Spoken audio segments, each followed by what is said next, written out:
જૂનાગઢ ભાજપમાં આંતરિક મતભેદ ચરમસીમાએ પહોંચ્યો હોય તેવી સ્થિતિ બની છે। ઇકોઝોન મામલે હવે વિસાવદર વિધાનસભાના બંને પૂર્વ ધારાસભ્યો વચ્ચે કચગ્રાસ શરૂ થઈ ગયો છે, જે અંતર્ગત પૂર્વ ધારાસભ્ય ભૂપત ભાયાણી આડકતરી રીતે પૂર્વ ધારાસભ્ય હર્ષદ હિપાડિયા પર પ્રહાર કરતા કહ્યું છે કે જૂનાગઢમાં વર્ષ 2017 થી ઇકોઝોન લાગુ છે, આમ છતાં પહેલા વિરોધ કરવામાં આવતો નહોતો।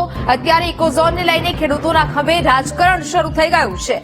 છેલ્લા 1 વર્ષથી આ વિસ્તારનો વિકાસ રૂંધાયો છે, કારણ કે હાઈકોર્ટમાં પિટિશન હોવાથી ચૂંટણી થઈ શકતી નથી। જો તમને ખેડૂતોને એટલી જ ચિંતા છે તો હાઈકોર્ટમાંથી પિટિશન પાછી કેમ નથી ખેંચતા? મિત્રો, ઇકોઝોન તો 2016 થી લાગુ છે। 300 કરતા પણ વધુ ગામો 2016 થી ઇકોઝોનમાં આવે છે। નવી ગાઈડલાઈન મુજબ 196 ગામમાં ઇકોઝોન લાગુ થયો છે। તો એમાં ખેડૂતોને શું તકલીફ પડવાની છે, ખેડૂતોને કેવી રીતે હેરાનગતિ સહન કરવાની છે, એના વિશે કોઈ માહિતી આપતું નથી। કોણ? તમારી જમીન વહી જશે, અહીંયા મોટા મોટા ઉદ્યોગપતિઓ આવીને જમીન લઈ લેશે અને પછી તમને વોચમેનમાં રાખશે। આવી વાતો કરીને લોકોને ભ્રમિત કરવામાં આવે છે।